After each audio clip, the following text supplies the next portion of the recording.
આજે તારીખ 24/2/2019. આજે આપણે 18મા અધ્યાયના 67, 68, 69 અને 70 એમ 4 શ્લોકો વાંચશું. ગયા વખતે આપણે 65 અને 66 નંબરના ઉપસંહાર શ્લોકો જોયા. સંપૂર્ણ ગીતાનો ઉપસંહાર, સાર, ગુહ્ય જ્ઞાન, જે ભગવાન 2 વખત ગુહ્ય શબ્દ વાપરેલો તે ગુહ્ય જ્ઞાન. અને એ ગુહ્ય જ્ઞાન સોહમ એવું, અહમ બ્રહ્માસ્મિ એવું જે ઉપનિષદોનું મહાવાક્ય છે, એ મહાવાક્ય જ ગુહ્ય જ્ઞાન સમગ્ર ગીતાનું છે. અને એ અંતર્જ્ઞાનથી ઇન્ટ્યુટિવલી જો આપણે ફીલ કરીએ તો આપણી ગીતા શ્રવણ, મનન, નિધિધ્યાસન સારી રીતે ગીતા આપણને આત્મસાત થયેલી ગણાય. અને આવી રીતે આપણે 15 વર્ષથી તમે બધા શ્રદ્ધાળુ ભક્તો ગુરુજીની ગીતા પણ વાંચીને ગુરુજીની ગીતા પર જ આપણે આ પહેલા અંગ્રેજીમાં હતું એટલે મને કહેવામાં આવેલું 2003માં કે આપણે ચાલુ કરીએ, અને પ્રયોગ આપણો અત્યાર સુધી ચાલ્યો. અને આપ સૌએ શ્રદ્ધાપૂર્વક ભક્તિથી આ બધું સંવાદ અત્યાર સુધી સાંભળ્યો. એટલે આજે 67મા શ્લોકમાં હવે પછીના શ્લોકોમાં ગીતાનું મહાત્મ્ય છે. ગીતાનું શ્રવણ કરવાથી શું ફાયદો, કોને ફાયદો, કોણ અધિકારી, આ સાંભળવાના અધિકારી કોણ, એ અધિકારનો 67મો શ્લોક અધિકારનો છે. કોણ અધિકારી છે અને કોણ અધિકારી નથી. હવે અધિકારી નથી એવાને નહીં કહેવાનું, એનો અર્થ એમ કે જે સાંભળી રહેલા છે તે બધા અધિકારી છે. કારણ કે જિજ્ઞાસા વગર તો કોઈ આવતું જ નથી.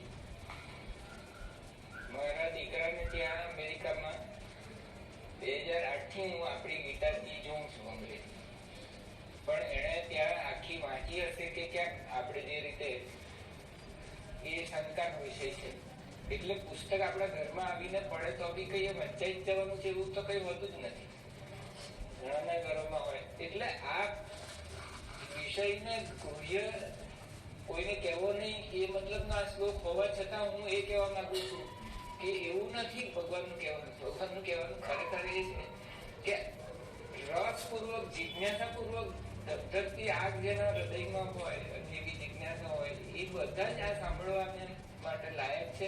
અને એવા જ સાંભળવાના છે, બીજા સાંભળવાના હોય રાખેલું તો બી નથી સાંભળવાનું, ઘરમાં કેસેટ હોય તો બી નથી સાંભળવાનું. એટલે બહુ ચિંતા કરવાની, આ અધિકારી ને અનધિકારીની ચિંતા કરવાની મારી દ્રષ્ટિએ કઈ બહુ જરૂર નથી. હું પોતે અધિકારી નહોતો. એક જમાનામાં જયારે બાયોલોજી ચાલુ થઈ ત્યારે ઉત્ક્રાંતિવાદ આવ્યો કે આપણે લોકો અમીબામાંથી આગળ વધતા વનસ્પતિઓ વેજીટેબલ કિંગડમમાંથી એનિમલ કિંગડમમાં આવ્યા, અને પછી વાંદરામાંથી મનુષ્ય થયા. ત્યારે ઈશ્વર જેવી કોઈ વસ્તુની હસ્તી કેવી રીતે હોઈ શકે? એવો સ્વાભાવિક વિચાર વિજ્ઞાનના વિદ્યાર્થીઓને આવે ને એવો વિદ્યાર્થી મને બી આવેલો કે આવું કેવી રીતે હોઈ શકે. એટલે કોઈ ધર્મમાં મને બી તે વખતે શ્રદ્ધા નથી. હવે અર્જુનની વાત કરો તો અર્જુનને બી ત્યાં સુધી, જ્યાં સુધી યુદ્ધના મેદાનમાં નહીં હતો ત્યાં સુધી કોઈ વખતે શાંતિના સમયમાં કેમ નહીં કહી દીધી ગીતા? કારણ કે એ ત્યાં સુધી અધિકારી નહોતો. એના બીજા ભાઈઓને કેમ નહીં કહી? એટલે શ્રદ્ધા, ભક્તિ અને એની જરૂરિયાત, તાતી જરૂરિયાત, સળગતી જરૂરિયાત એની હતી વિષાદ યોગમાં. એ તાતી સળગતી જરૂરિયાત હોય જ્યારે માણસને યુદ્ધ હોય, શાંતિ હોય કે અશાંતિ હોય, ગમે ત્યાં જ્ઞાન મેળવવાની પીપાસા જાગે છે. અને એવી પીપાસાનો આશ્રય લઈને આપણે સૌ અહીંયા સુધી યાત્રા કરી અત્યાર સુધી. એટલે આ સૌ તો અધિકારીઓ 6 ને 6 જે કોઈ બી આ સાંભળી રહ્યું છે અહીંયા નહીં હાજર હોય ને હજુ સાંભળશે, એ બધા જ અધિકારી છે. એ બહુ જ નિર્વિવાદ રીતે મારા મનમાં સ્પષ્ટ છે. વાંચશું આપણે. 4 પ્રકારના અનઅધિકારીઓનો ગીતાને ઉપદેશ ન કરવાનું કથન.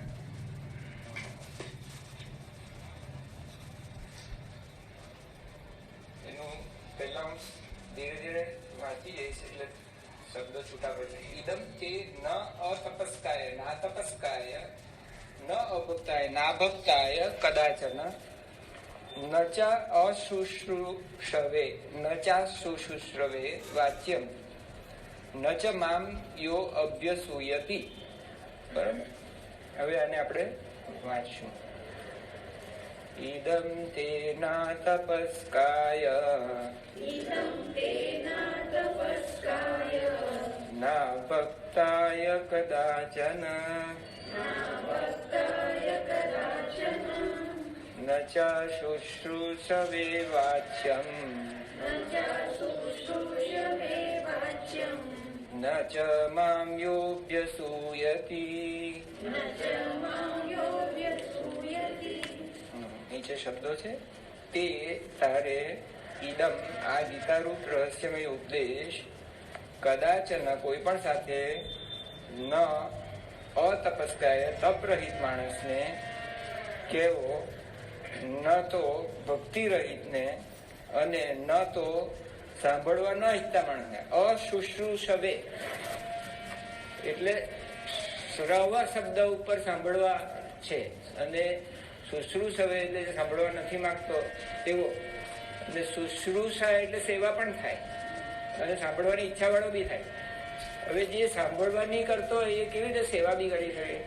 આ તો મારું સાંભળતો જ નથી, મા બાપ નથી કહેતા જવા દો ને મારા દીકરાઓ સાંભળતા જ નથી. હવે જે સાંભળે સારી રીતે એ જ સેવા બી કરી શકે.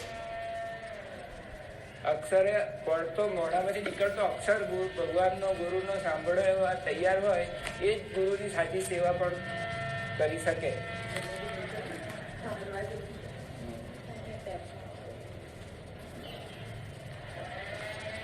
સાંભળવામાં બહારનો આ જબરજસ્ત સાઉન્ડ છે એ ભક્તોને અસહ્ય થવાથી બહારને બંધ કરી રહ્યા છે. તો હવે શુશ્રુષવે થઈ ગયા આપણે, અશુશ્રુષવે પછી એન્વિરોન્મેન્ટ સારું કરી દીધું આપણે, શાંત વાતાવરણ. Stillness speaks. These words are coming from the mind of the Samadhistha Guru and Samadhistha Shishya and compiled by Samadhistha Vyasa. And these are the words of the stillness. This is the stillness speaking, right? The still space of awareness. The consciousness itself is speaking. And consciousness itself is listening right now, right here. As it was spoken by the consciousness of Krishna, Sri Krishna, and consciousness of Arjuna was listening. અર્જુનની ચૈતન્ય સાંભળી રહ્યું હતું અને શ્રી કૃષ્ણ ચૈતન્ય બોલી રહ્યું હતું. શ્રી કૃષ્ણ ચૈતન્ય એક જમાનામાં બોલી રહ્યું હતું અને શ્રી કૃષ્ણ ચૈતન્યનું આ સંભાષણ અર્જુન ચૈતન્ય સાંભળી રહ્યું હતું. તો એ ચૈતન્ય આજે બી છે કે નથી? આજે બી એ જ ચૈતન્ય આજે બી બોલી રહ્યું છે ને એ જ ચૈતન્ય આજે બી સાંભળી રહ્યું છે. એવી ભાવના સાથે આપણે સાંભળશું.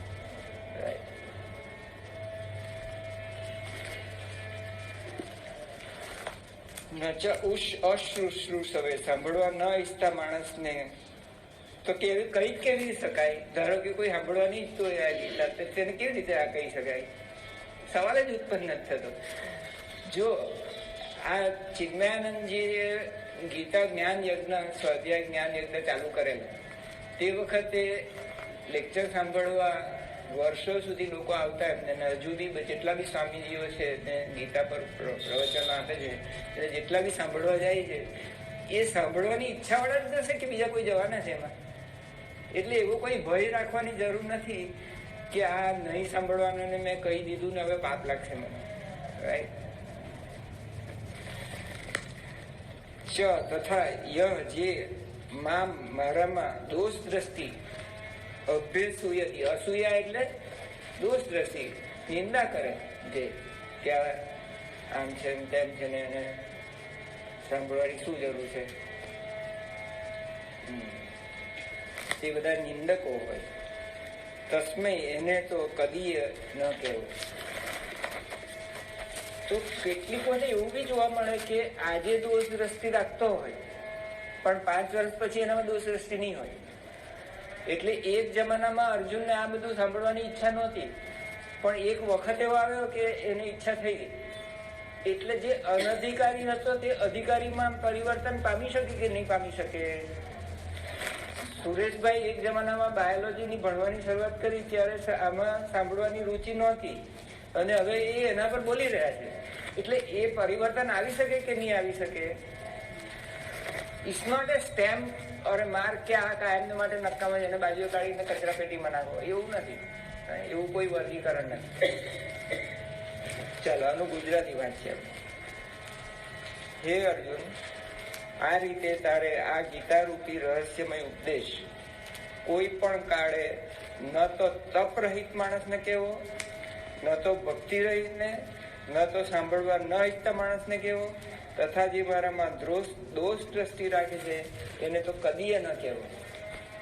હવે આમાં જે તપ રહિત માણસ છે એના પર પ્રણવાનંદજી એમ કહું કે તમે 17મા અધ્યાયના તપ ઉપરના જે શ્લોકો છે તે જરૂરથી જોઈ જશો, એવું એમનું સૂચન છે.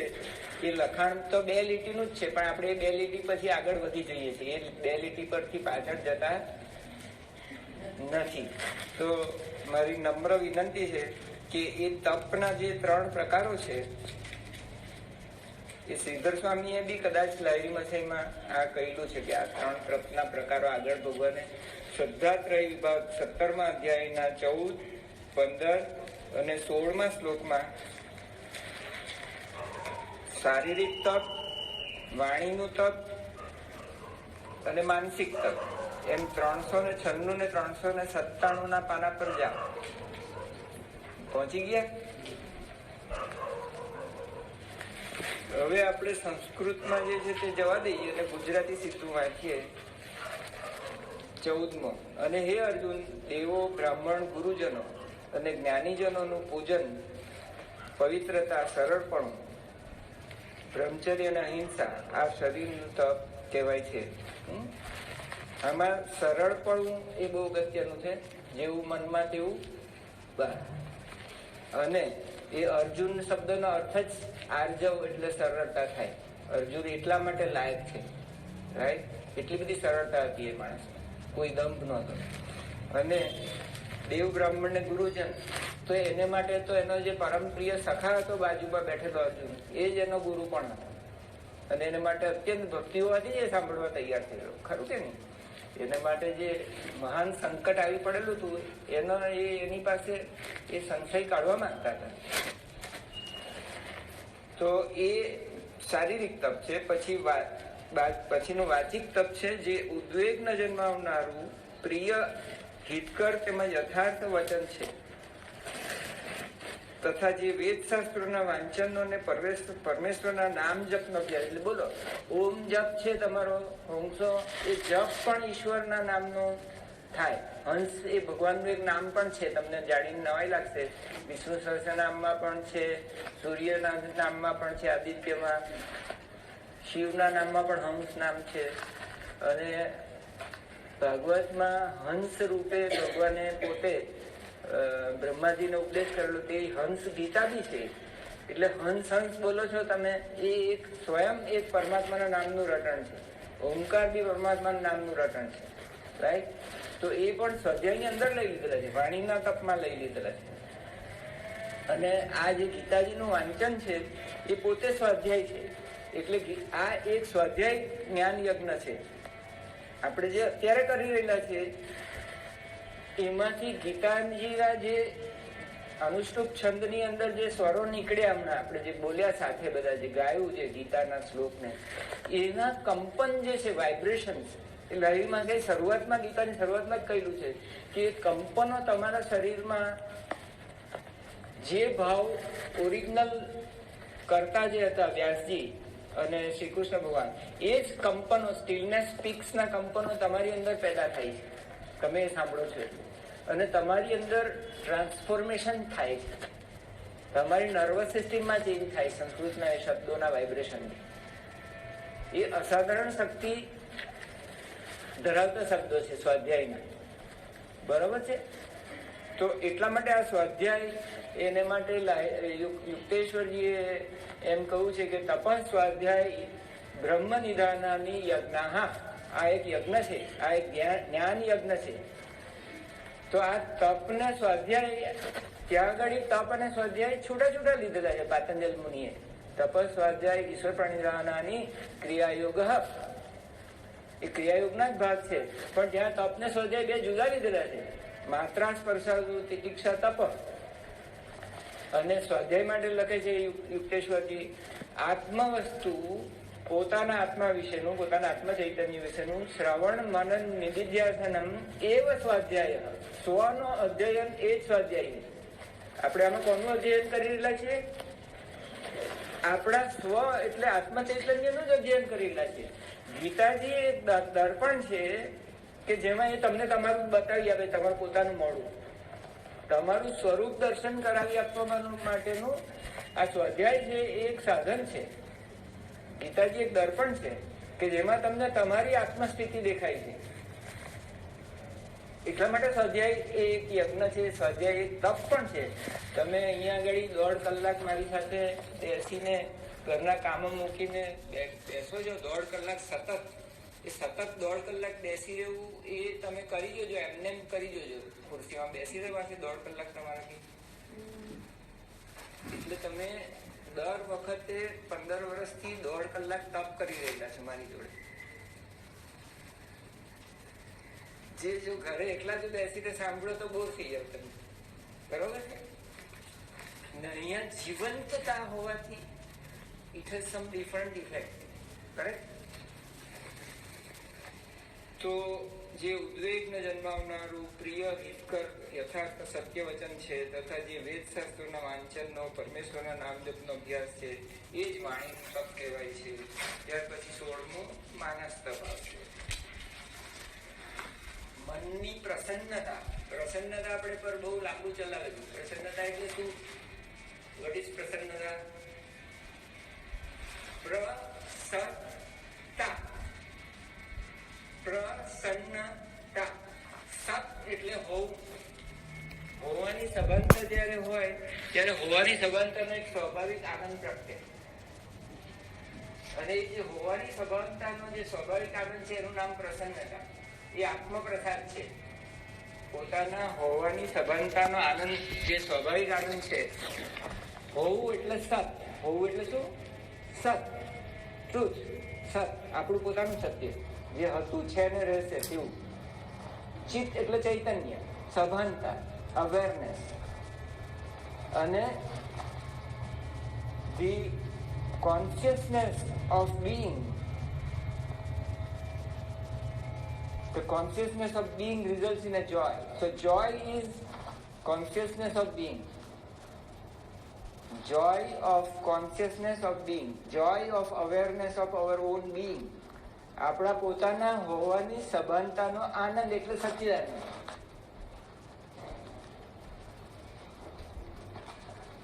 જ્યારે તમારા પોતાના હોવાના સતનો તમને અનુભવ થાય ત્યારે એ સત્સંગ થાય. ખરો સત્સંગ અને સ્વાધ્યાય થાય તે વખતે. એટલે સ્વાધ્યાય અને સત્સંગનો અર્થ બહુ જ ઊંડો અને તમારા પોતાના હોવા સાથે એને સીધો સંબંધ છે. તમારા પોતાના સ્વરૂપ ચિંતન સાથે સંબંધ છે. તમારા પોતાના સ્વરૂપ અનુસંધાન સાથે સંબંધ છે. તમારા આત્મ ચૈતન્ય અનુસંધાન સાથે આને સંબંધ છે.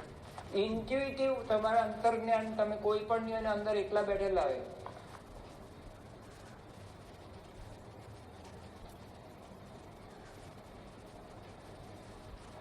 that intuitive feeling,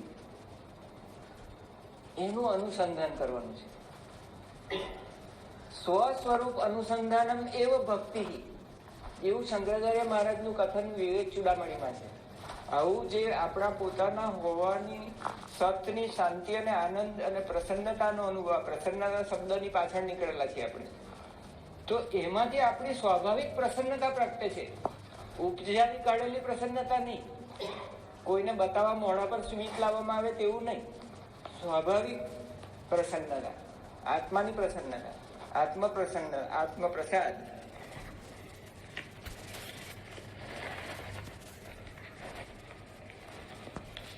મનની પ્રસન્નતા, શાંત ભાવ, ભગવત ચિંતન કરવાનો સ્વભાવ, મનનો નિગ્રહ, આત્મનિગ્રહ, અંતઃકરણના ભાવોને સારી પેઠે પવિત્રતા, આ પ્રમાણેનું આ મનનું તપ કહેવાય છે. અને આ શ્લોક કેટલો સુંદર છે. મનઃ પ્રસાદ સૌમ્યત્વમ, મનઃ પ્રસાદ સૌમ્યત્વમ, સૌમ્ય માણસ છે. મૌનમ, આંતરિક મૌન થઈ ગયું છે, અંદર બી બોલતો નથી હવે. એ ખાલી બહારથી મોડું સીવીને નથી બેઠેલું. આત્મવિનિગ્રહ, એટલો બધો સંયમ છે, આત્મસંયમ યોગ છે એનો. ભાવ સંશુદ્ધિ, બધા ભાવ શુદ્ધ થઈ ગયા છે. એતત તપો માનસ મુચ્યતે, કેટલો સુંદર એનો રણકાર, કેટલા ફાઇન છે. મન પ્રસાદ સૌમ્યત્વમ મૌનમ આત્મવિનિગ્રહ ભાવ સંશુદ્ધિરિત્યેતત તપો માનસ મુચ્યતે. રાઈટ? તો આ પ્રમાણે આપણે શાંત થઈ જવાનું છે એકદમ, અને શાંત ચિત્તે હવે આ સાંભળવાનું છે. હવે આપણે 68મા શ્લોક પર આવ્યા. શ્રી ગીતાજીના પ્રચારનું મહાત્મ્ય.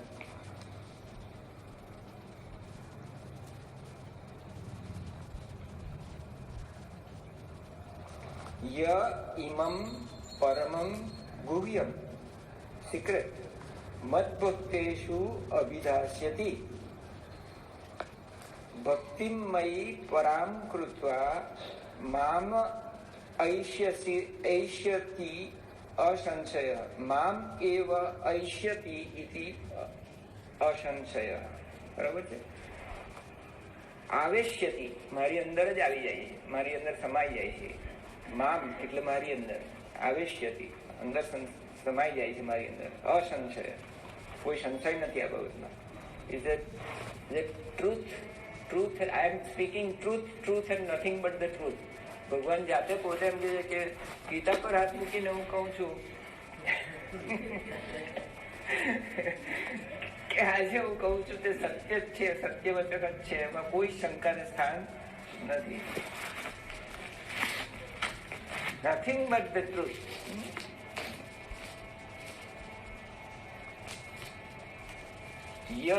જે માણસ મય, મારામાં એટલે હું જે આત્મ ચૈતન્ય છે તેમાં, જે પહેલા પર હતું ને અત્યારે બી છે.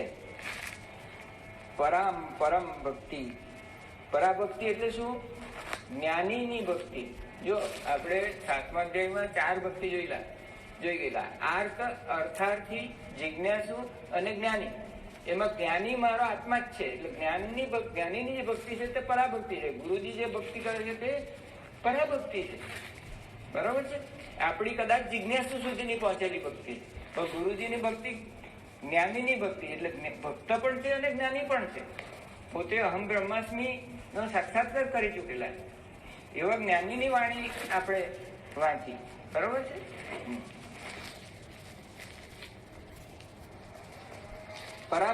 પરાભક્તિનો અર્થ આપણે જોયો. એટલો બધો પ્રેમ પરમાત્મા માટે, અને કારણ કે આપણે સૌ પણ પરમાત્મા સ્વરૂપ જ છે. ગુરુજી કહે છે કે આપ સૌ મારા ભક્તો બી મારા પરમ મિત્રો છે. કૃષ્ણ ભગવાન જેમ અર્જુનને પરમ સખા માને છે, પરમ મિત્ર માને છે, તેમ ગુરુજી પણ આપણને અત્યંત પ્રિય માને છે. બરોબર છે? એટલે એ પરાભક્તિ ઈશ્વર પ્રત્યે છે એટલું જ નહીં, પણ ઈશ્વર આપણામાં છે, બધામાં. એ ભગવાનને ખબર છે, ગુરુજીને, કે બધાના હૃદયમાં એ ઈશ્વર બેઠેલો છે. એટલે એ આપણને પણ એટલો જ પ્રેમ કરે છે જેટલો ઈશ્વરને પ્રેમ કરે છે. મતલબ કે ઈશ્વરમાં ને આપણામાં કોઈ ભેદભાવ, અભેદ દ્રષ્ટિથી ગુરુજી જોઈ રહેલા છે આપણા. એવી અભેદ અમી દ્રષ્ટિ આપણે પર વર્તાવી રહેલા છે. પરાભક્તિ છે એમને, પરમ પ્રેમ રાખીને. આ ઇમામ એટલે આ પરમ ગુહ્યમ રહસ્યયુક્ત ગીતાના ઉપદેશને મારા ભક્તોમાં મદ ભક્તેશુ કઈ સંભળાવશે અભિધાસ્યથી, એટલે અભિધાસ્યથી એટલે કઈ સંભળાવે, એટલે જેમ હું આપ સૌને કહી રહેલો છું તો અહમ અભિધાસ્યામી, હું હમણાં કઈ સંભળાવી રહેલો છું તમને.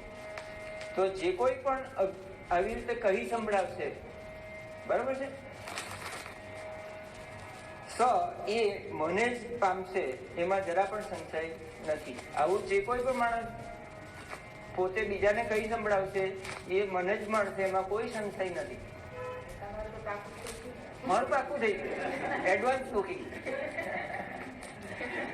પણ જે સાંભળશે એને માટે બી એડવાન્સ બુકિંગ છે, તે હવે આવવાનું છે. ગભરાતો નહીં તમે, હવે પછીના શ્લોકમાં શ્રોતાજનો માટે આવવાનું છે. Most appropriate. Most appropriate. And you deserve it. You deserve it. પ્રિયજનો, આપ સૌ સાંભળનારાઓ, જે અત્યંત